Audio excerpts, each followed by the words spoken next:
Alors, qu'est-ce que j'ai à dire aujourd'hui? Le souci, c'est que l'idéal ça aurait été que mon téléphone soit activé tout le temps parce qu'il y a des choses à laquelle je pense, etc. Et je me dis, mine de rien, ça aurait été hyper important que ça soit sur vidéo, un très bon partage et tout ce qui s'ensuit. Mais quand même, je le fais parce que, comme j'ai expliqué, ça fait toujours du bien de parler, hormis que ce soit aux autres. C'est comme si que je me parlais à moi-même, et en même temps, ça me permet de me libérer. Donc de prime abord, les vidéos sont faites pour moi. C'est ce que j'expliquais justement, c'est ce dont j'avais l'intention de parler. Elles sont faites pour moi. J'avais donné plus d'explications en ce sens parce que à travers ça, je me libère. C'est comme on peut se libérer à travers l'écriture, etc. J'ai une carte chamane qui explique ça. Et donc je me libère de ça. Ça me permet de revenir sur la vidéo et de voir mon évolution personnelle, de voir ce que j'ai dit sous un autre œil, mais également de voir si je me suis bien exprimée. Et c'est pour ça qu'à un certain moment, j'avais dit à travers une vidéo que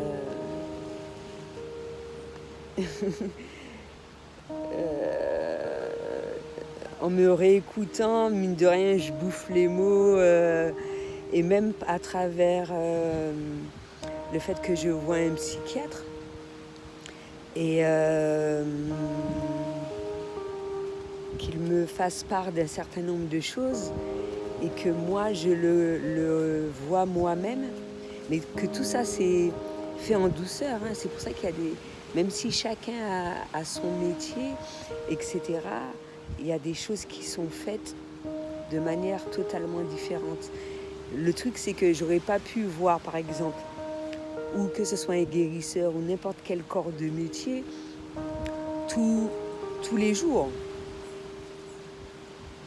Et puis, j'ai pas besoin d'en voir tous les jours expressément, mais quand besoin est, la personne n'est pas disponible H24.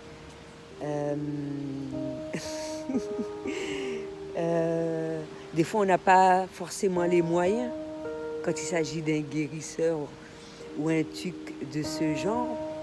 Mais j'ai déjà expliqué, guérisseur, bon, ça dépend de quelle personne, parce que j'ai pas envie que des gens prennent mal ce que je dis.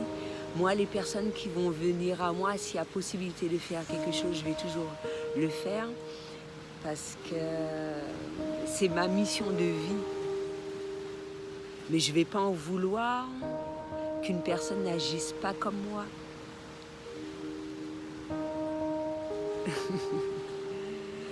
Donc, à travers ça, de la même manière qu'on peut parler, ça c'est aussi conseil à travers mon échange, de la manière de bien ressentir les choses, évoluer, stabiliser, tout ce qui s'ensuit. On ne doit pas refuser de l'aide, même si certaines personnes refusent catégoriquement, mais même ceux qui refusent, être dans l'acceptation de ce genre de choses-là.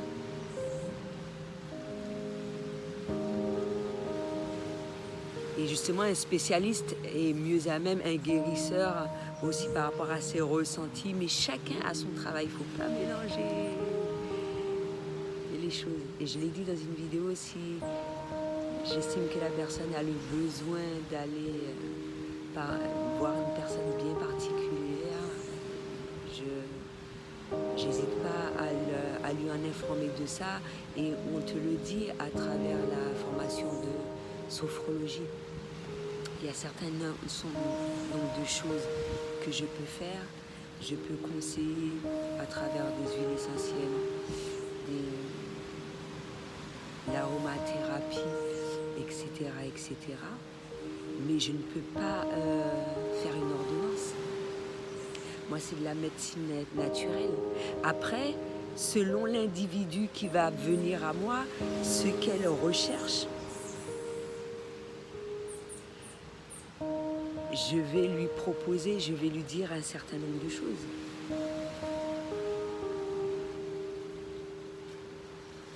Je vais lui dire un certain nombre de choses. Si moi j'estime que je ne suis pas dans la capacité de le faire, je vais pas le faire. Peut-être que là c'est plus mes croyances pour moi et ça serait, ça me fait penser à la médecine chinoise, c'est comme ça qu'ils procèdent. Je me rappelle pas de tout exactement, mais c'est comme ça qu'ils procèdent. Pour eux, c'est important que quelqu'un vienne et pour ne pas revenir, on va dire. Pour ne pas revenir. Même si je pense que en Europe, ça va être fait d'une autre manière. Mais chacun a ses méthodes, etc., quoi. À travers ce que je dis, j'ai l'impression que il y a beaucoup de gens qui ont des problèmes avec la médecine naturelle. Même si c'est clair, on peut dire ce qu'on veut, pour un certain nombre de choses, ça va être plus lent, la guérison. Elle va être plus lente. C'est comme l'aromathérapie, je sais ce que c'est que prendre des médicaments. Il y a des fois l'efficacité et machin, mais à ce moment-là, être à l'écoute de son interlocuteur, il y en a pour qui ça ne pose pas problème. Et il y a des médicaments que je ne rejette pas totalement. C'est-à-dire c'est vraiment efficace en termes de temps, etc. Même si ça peut avoir, moi j'estime, une incidence sur moi, etc. Mais pour certaines personnes, c'est radical. Ils ne veulent pas. Moi, certaines choses, je ne veux pas. Pourquoi je ne cible personne à travers mes mots? Et c'est ça le truc, c'est que j'exprime, pour moi c'est important de partager mon vécu ou bien comment je prends les choses pour aider à travers ça, comment je m'y prends pour que ça se passe au mieux. Mais j'essaye de faire le maximum pour ne pas cibler une personne, c'est-à-dire émettre un avis neutre. Ce qui est embêtant, c'est que à travers tout ce partage, tu ne peux que prendre en exemple des choses que tu as vécues, qui t'ont marqué, qui ont été importantes pour toi. Mais ça ne veut pas dire qu'à ce moment-là, ça va être un reproche. Et selon le niveau de conscience de la personne, ça va être plus ou moins mal pris. C'est là le problème. Même si ça peut être fait en toute positivité, mais c'est vrai que à travers mes ressentis, selon les choses à laquelle je vais parler, ça va être fait de manière que ça soit fait au mieux. Et si ça n'a pas été fait, parce que je ne suis pas parfaite, ça peut arriver de faire des erreurs. Il y a des gens qui peuvent, surtout des gens qui ne me connaissent pas, peuvent très mal prendre une réaction, un comportement et tout ce qui s'ensuit.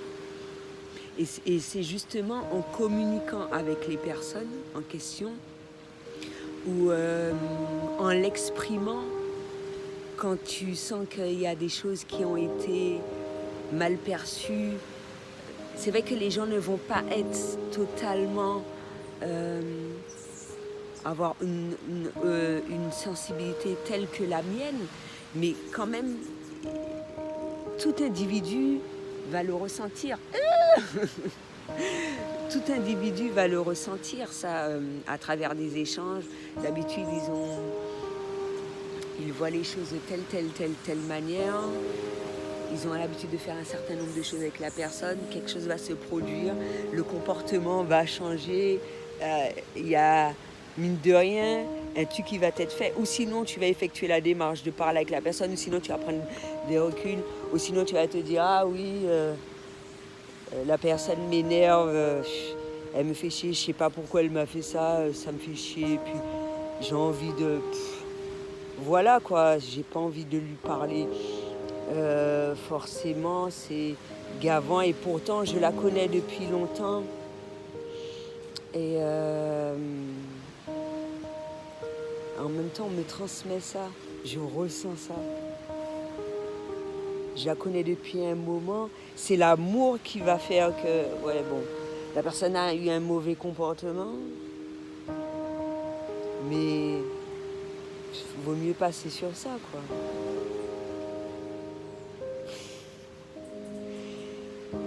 Mais ça, de la même manière, à travers ce que je dis, quelqu'un va me transmettre ça.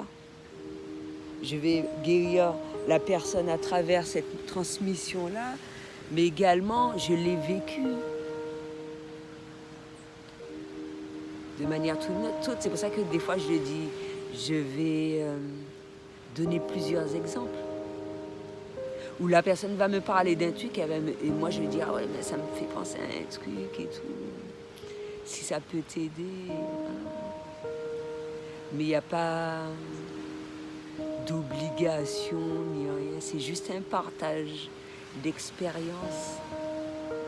Et moi, je trouve ça formidable. Je ne suis pas la seule qui effectue cette tâche. Cette personne peut se reconnaître à travers les mots et le prendre en douceur et se dire, putain, ouais, c'est génial. Que ce soit par vidéo ou par rapport à un échange. Et déjà, arriver à un niveau où tu te dis, ouais, chaque échange est fructueux, même si ça se passe plus ou moins mal, etc. Mais il y a toujours quelque chose à apprendre.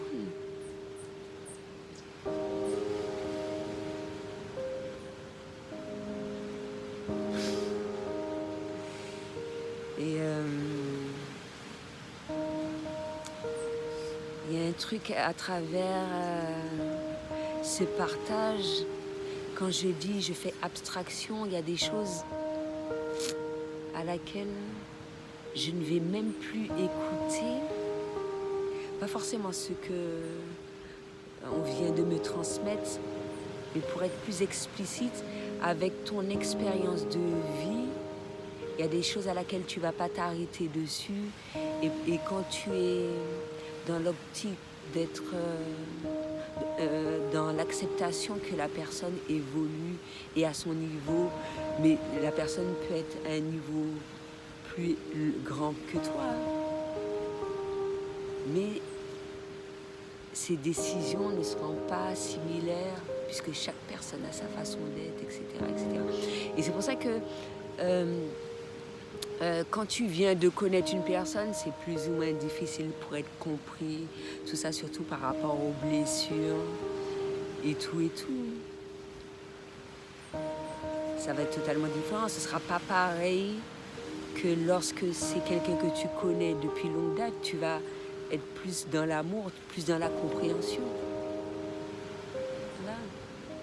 Mais pas oublier que même si l'amour va être plus grand au sein de la famille, ça m'est arrivé de penser à ce genre de choses-là,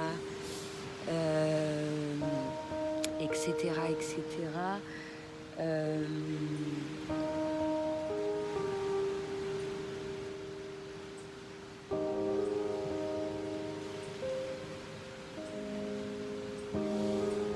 Ouais, j'en perds mes mots. Peut-être qu'il fallait pas que je le dise.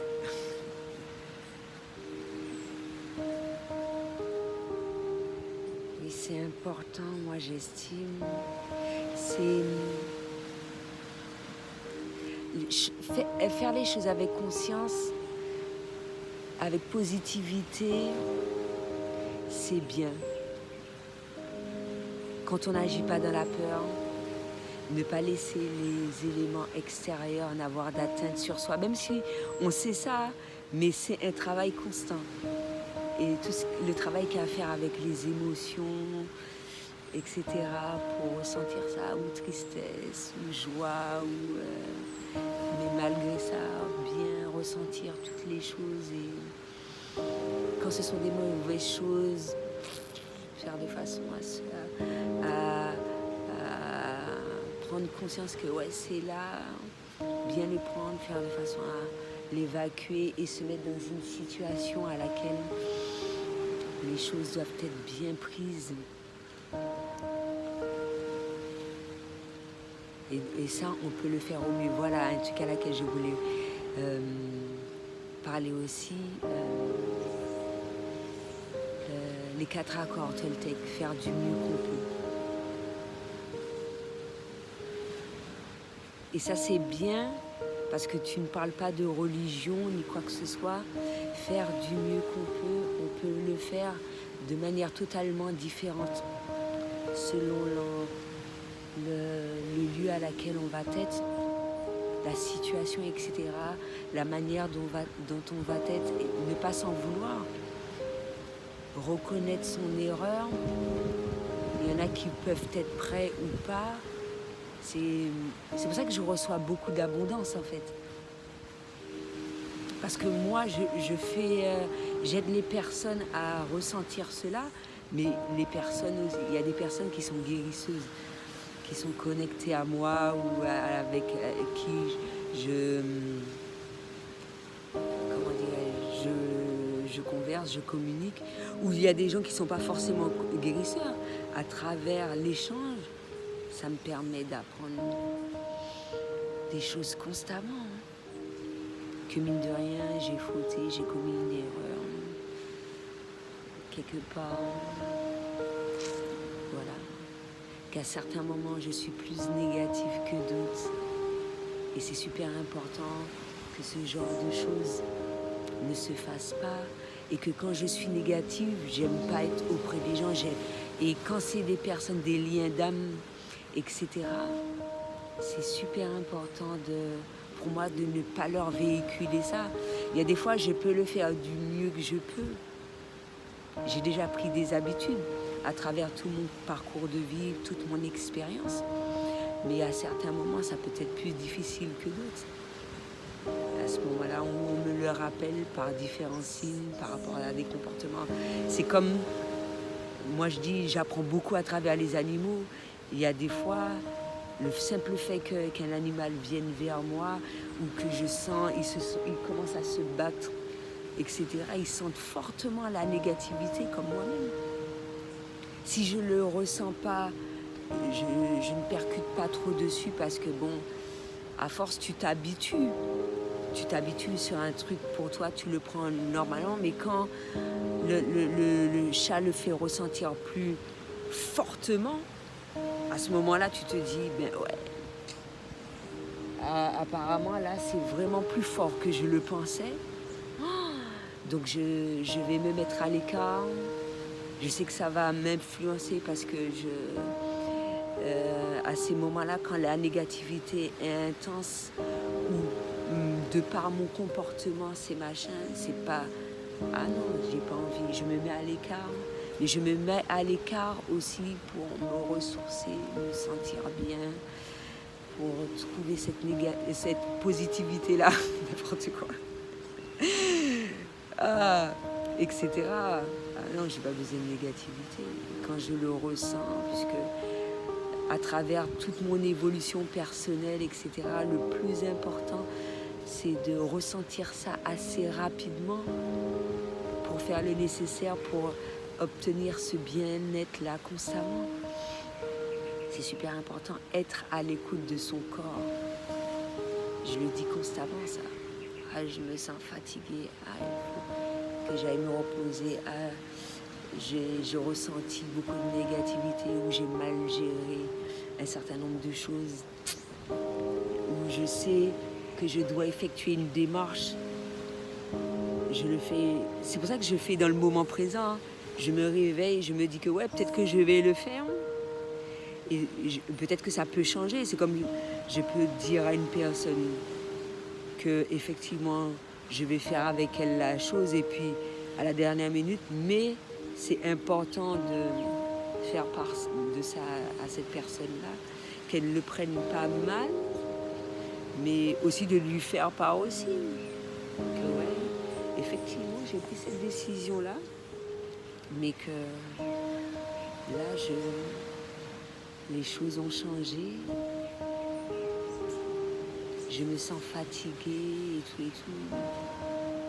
Et au sein du travail, un peu tout, c'est super important que tu le ressentes dans quel que soit le lieu, que tu le ressentes, trouver les mots aussi pour en faire part sans ébranler, sans que ce soit mal perçu. Et c'est pour ça que mine de rien, il y a un travail perpétuel sur soi. Il y a un travail perpétuel, conscient, inconscient. Tu le fais. Parce que par force des choses, tu vas le faire. Il y a un certain moment, il y a un blocage. Il y aura un truc dans ta vie, tu seras sur un fait accompli sans même que les gens t'obligent ni quoi que ce soit. Tu vas te dire, il y a l'univers ou Dieu qui va te dire, hé là, jusqu'alors il y a un certain nombre de choses que tu as fait qui n'étaient pas bénéfiques pour toi. Eh bien, la vie te le montre de différentes manières et ça peut être des difficultés totalement différentes. Ils vont te dire, ah ben oui, jusqu'à maintenant tu as fait telle chose. C'était pas de bénéfique pour toi. Il faut arrêter de le faire. Donc, est-ce que les gens sont dans l'optique de le faire ou que ça se fait naturellement? Mais si, ça se fait naturellement. Donc voilà, c'est ce que j'avais à dire pour aujourd'hui. À bientôt.